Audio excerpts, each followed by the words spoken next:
Welcome back.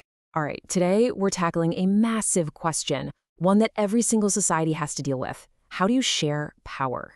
Okay, let's make this super simple. Picture this. Your mom comes home with one chocolate bar, just one, and it's for you and your sibling. Now, what happens if one of you grabs the whole thing? Yeah, you know what happens.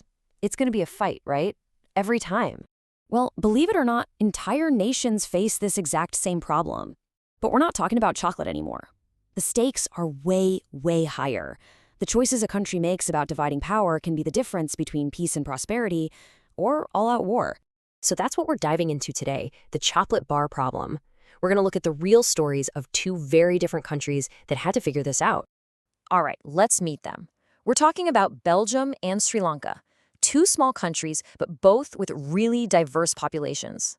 First, let's head over to Belgium. It's this small country in Europe, and it's basically split down the middle by language. You've got 59% of the people speaking Dutch, mostly in what's called the Flemish region. Then you have 40% who speak French, and they're mainly in the Wallonia region. But here's where it gets really interesting, the twist. In the capital, Brussels, the whole thing is flipped on its head. The French speakers, who are the minority in the country, are a massive 80% majority in the capital. And that's where the tension really comes from. See, for a long time, that French-speaking minority was actually the wealthier, more powerful group, and that created a ton of resentment with the Dutch-speaking majority. Okay, now let's hop over to Sri Lanka. It's an island nation just south of India, and here the division is a little different. You've got a big majority, 74% of the people are Sinhala speakers, and they're mostly Buddhist. Then you have about 18% who are Tamil speakers, a mix of Hindus and Muslims. So right away you can see a very clear majority and a very clear minority. So how did Sri Lanka handle its version of the chocolate bar problem? Well, after it got independence in 1948, the new leaders had a decision to make. And the path they chose is a concept called majoritarianism. And what is that? It's pretty much what it sounds like. It's this belief that the majority gets to rule however it wants, just because they have more people. They can completely ignore the wishes, the needs, the entire culture of the minority. It's a real winner-takes-all mindset. And they didn't waste any time putting this into practice. The new government, led by the Sinhala majority, passed a whole bunch of policies that just systematically favored their own community. First, they made Sinhala the only official language, which totally pushed the Tamil language aside. Then, they started giving preferential treatment to Sinhala speakers for university spots and government jobs. And, to top it all off, the Constitution was written to say the state would protect and promote Buddhism, the majority's religion. So, what was the result? Well, you can probably guess. The Tamil population felt completely shut out, totally alienated. Imagine being denied equal rights, facing discrimination for jobs and education, feeling like your voice and your culture just don't matter in your own country. It created this deep and honestly very dangerous divide. Okay, so that was Sri Lanka's winner-takes-all strategy. Now, let's go back to Belgium and see how they handled their tensions. Their leaders looked at their own complicated situation and chose a totally different path. They chose accommodation. Instead of pretending their differences didn't exist, they decided to lean into them, to work with them. And look, this was not easy. Between 1970 and 1993, they actually changed their constitution 4 separate times, all to build this really unique and, frankly, pretty innovative power-sharing model. So how did it work?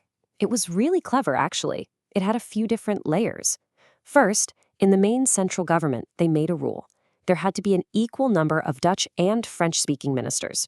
No one group could dominate. Then, for Brussels, the capital, they created a whole separate government, again with equal representation.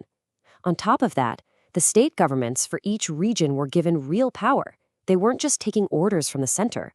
And get this, they even created a third kind of government, called a community government, for each language group. Its only job was to handle stuff like culture, education, and language. Pretty cool, right? And when you put these two side by side, wow, the results couldn't be more different. Sri Lanka's path, it led to decades of distrust, instability, and eventually a horrible civil war that just devastated the country.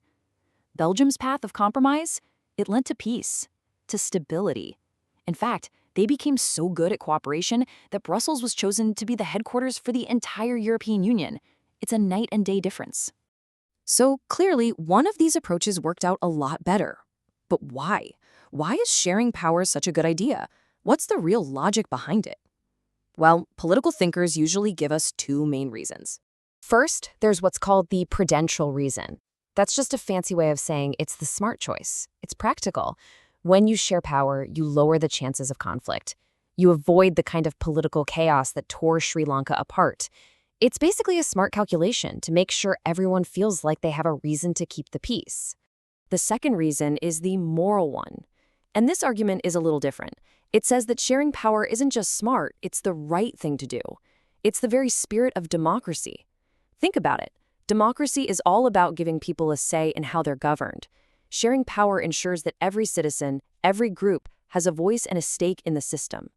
It's about fundamental respect. And look, this power sharing can take a bunch of different forms. You can share it horizontally, between the different branches of government, like the legislature, executive, and judiciary. You can also share it vertically, between the federal, state, and local levels. Or you can do what Belgium did and share it among different social and language groups.